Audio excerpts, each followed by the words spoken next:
Alpha company की एक platoon थी बाएं और एक पीछे थी, हम सबसे आगे थे।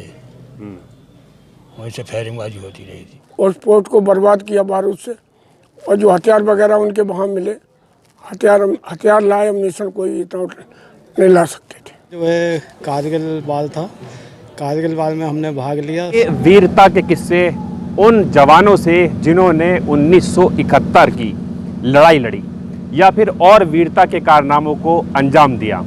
आज वो जवान मेरे साथ मौजूद हैं और यहाँ पर हम सुनेंगे वो वीरता के किस्से जो हमें गर्व दिलाते हैं कि हम भारतीय हैं और हमारे पास ऐसी भारतीय सेना है जो पूरे विश्व में अपनी वीरता के लिए जानी जाती है। अब मैं आपको उन हमारे महान वीर सैनिकों से मिलवाता हूं जिन्होंने भारतीय सेना में अपना जीवन का कीमती समय दिया है और सौभाग्य है कि आज भी वो हमारे साथ मौजूद हैं और ख़ुद अपने मुंह से वो अपने वीरता के किस्से बयान कर रहे हैं। मैं 1970 में भारतीय सेना का हिस्सा बना। जैसे ही मैं यूनिट में था, मेरा कमांडो में सिलेक्शन हुआ। एक इन्फेंट्री बटालियन के अंदर एक कमांडो प्लाटून होती है जिसमें बटालियन के 35 आदमी सेलेक्ट किए जाते हैं जो कि काफ़ी धाकड़ हों और फिजिकल ज़्यादा फिटनेस हो। 1971 लड़ाई में ये लड़ाई 3 दिसंबर को शुरू हुई थी। 2 दिसंबर को मैं और हमारी कमांडो प्लाटून में उस समय एक सिपाही था, सबसे जूनियर सिपाही था। और मेरे साथ एक जवान और था जो मुरादाबाद डिस्ट्रिक्ट का है, धर्मपाल सिंह। जब हम दुश्मन के डोरिया पोस्ट की तरफ रेड करने के लिए घूम रहे थे, उस समय जहां उनका लोकेशन था उसके नीचे बीबी ट्रूप्स मैन वगैरह लगाए जाते हैं। इन्फेंट्री बटालियन ही उनको निकालती है, उन्हीं से लड़ती है। तो उससे हमारे जवान की एक कैजुअल्टी हुई, इसकी कैलकुलेट टांग कट गई और 71 की लड़ाई में ये इंजर्ड होकर दिल्ली में DYRC पोस्ट पर रिटायर हुआ और अभी जिंदा है। मैं 31 लड़ाई में कमांडो में रहा और 13 दिसंबर को हमने रेड मारा, जिसमें उनके 3 जवान मर्डर हुआ, बाकी जवान भाग गए और उनके हथियार वगैरह जो भी थे हम छीन के ले आए। क्योंकि रेड में किसी कब्जा तो किया नहीं जाता है। बल्टानी को टास्क दिया कि आप पे रेड मारें, क्योंकि उधर से घुसपैठ ज़्यादा होती है।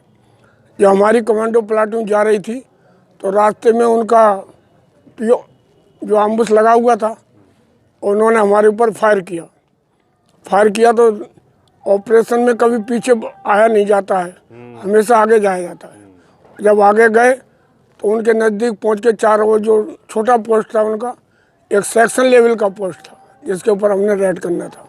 हमारी एक प्लाटून थी, जब चारों तरफ से लग गए तो संतरी तो सभी के चौकन्ने होते हैं, चाहे हिंदुस्तान के हों चाहे पाकिस्तान के हों। तो हमारे एक जवान ने उसको एक कंकड़ फेंक के उसका ध्यान आकर्षित किया कि वो दूसरी साइड में चला जाए ताकि नज़र बचा सके। और हमारे जवानों ने एकदम हम लोगों ने हमला बोल दिया। उस पोर्ट पे जो आदमी हमारे एम्बुश में फंदे में फंसे उनको तो मार दिया और बाकी जो कुछ थे भागने में सफल हो गए और उस पोर्ट को बर्बाद किया बारूद से। और जो हथियार वगैरह उनके वहाँ मिले, हथियार लाए अम्निशन कोई इतना नहीं ला सकते थे।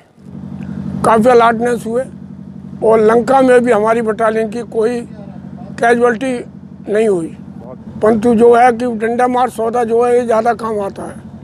उसमें फिर डंडा मारो इशारे से पूछो कि दुश्मन कहाँ छिपा है। कितने युद्ध लड़े आप? मैं 2 लड़े, 3 लड़े। एक 71 का लड़ा, ऑपरेशन ब्लू स्टार जो पंजाब का था खालिस्तान वाला वो, और लंका का 89 का और 71 का। हाँ। कौन कौन से मेडल मिले आपको? मेडल तो युद्ध का तो सभी को मिलता है, ये स्टार है। अच्छा, 4 मिल गया। हाँ। क्या कहना चाहेंगे आजकल के नौजवानों को? मैं तो ये कहना चाहूँगा कि फौज से सुरक्षित जीवन कहीं नहीं है। फौज को ज्वाइन करना चाहिए और आने के बाद सिविल में ज्वाइन करो। पहले कुछ दिन सेवा देश की भी करो। वहाँ जो जीवन जितना सुरक्षित फौज में है सिविल में नहीं है, सबको फौज की ट्रेनिंग लेना चाहिए। करनी चाहिए। जिस तरह चाइना वगैरह कुछ देशों में है तो हर आदमी को एक सैनिक की ट्रेनिंग दी जाती है, तो अपने यहाँ भी होनी चाहिए ज़्यादा से ज़्यादा।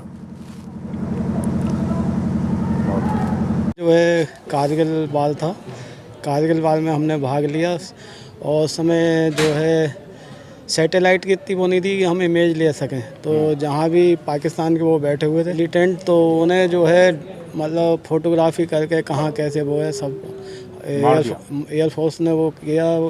उसके बाद जो है और एयरक्राफ्टों से वहाँ अटैक किया गया, क्योंकि एयरफोर्स के लिए आसान था, लेकिन आर्मी के लिए उन चोटियों पे चढ़ना थोड़ा मुश्किल था, क्योंकि पता नहीं कि वो चढ़ते समय किधर से गोली आ जाए। तो वहाँ से लेजर गाइडेड बमों से जो इजराइल से हमें प्राप्त हुए सर, वहाँ से हमने आतंकवादियों को जो है बम बरसाए और विजय हासिल की। आर्मी का पूरा सपोर्ट जो है भारतीय वायुसेना ने किया। कोई वीरता की कहानी सुनाइए। जी, वीरता की तो यही कहानी है सर कि जो हमारे साथ पूरी हमारी स्क्वाडन थी, तो हमें कुछ नहीं पता होता था कि हम कहाँ हैं। मैं एक बेस से हम रात को 12 बजे उड़े, हमें नहीं पता था कहाँ जाना है। अब हम नॉर्मल टेम्परेचर से वहाँ से उड़े, क्लॉथिंग भी हमारे पास नहीं थी, और अपने नॉर्थ इंडिया के एक बेस में रात को लैंड करे। फिर वहाँ से ऑर्डर मिला, फिर अभी आपको दूसरी जगह जाना है। फिर हम जहाँ बर्फ़बारी हो रही थी वहाँ पहुँचे, जहाज़ों को अपने खड़ा करा और रात बिना खाना खाए पिए जहाज़ों पर हमने काम करा और जहाज़ों को लोडिंग करी और आगे के लिए जो है ऑपरेशन सफल बनाने के लिए सारे काम किए। मैं सुखोई 30 और सुखोई 30 MKI का स्पेशलिस्ट हूँ, और 2 साल मैंने मलेशिया में जाके वहाँ के पायलट और टेक्नीशियन और इंजीनियरों को सर ट्रेनिंग दी। IAF ट्रेनिंग टीम, हम 32 आदमी उधर ट्रेनिंग देने गए थे, तो 2 साल में वहाँ रह के आया सर, और अच्छी ट्रेनिंग दी और भारत सरकार को काफ़ी प्रशंसा मिली है उसमें सर। और 2014 में मैंने भारतीय वायुसेना से सर रिटायरमेंट ले लिया। अल्फ़ा कंपनी की एक प्लाटून थी बाएं और एक पीछे थी, हम सबसे आगे थे। वहीं से फायरिंगबाजी होती रही थी। आपके साथी सब जिंदा हैं? कभी मुठभेड़ हुई आपकी आमने सामने से दुश्मन से? हाँ, कई ख़त्म हुए थे। अच्छा, कैसे ख़त्म हुए? उधर से फायर आ रहा था, इधर से दूसरी कंपनी ने उनके ऊपर फायर कर दिया। ऐसी बताइए, वीरता की कहानी बताइए कोई। हम बिल्कुल बॉर्डर पर पहुंच करके हमारा तब अटैक हुआ है। सबसे आगे हमारी कंपनी थी। ये हुआ था, जो कुछ जवान ख़त्म हो गए थे उनको लाना, नीचे उतार के लाना, तो इसी से फायर हो गया था। अच्छा, दुश्मन के दांत कैसे खट्टे करे आप? जी, दुश्मन के दांत कैसे खट्टे करे आप? अच्छा, हम बराबर में थे, सामने हमारी वन प्लाटून थी और मैं हेडक्वार्टर में था। कंपनी का जो हेडक्वार्टर है वहाँ में था। मेजर साहब मेरे साथ थे। वहाँ अटैक हुआ है।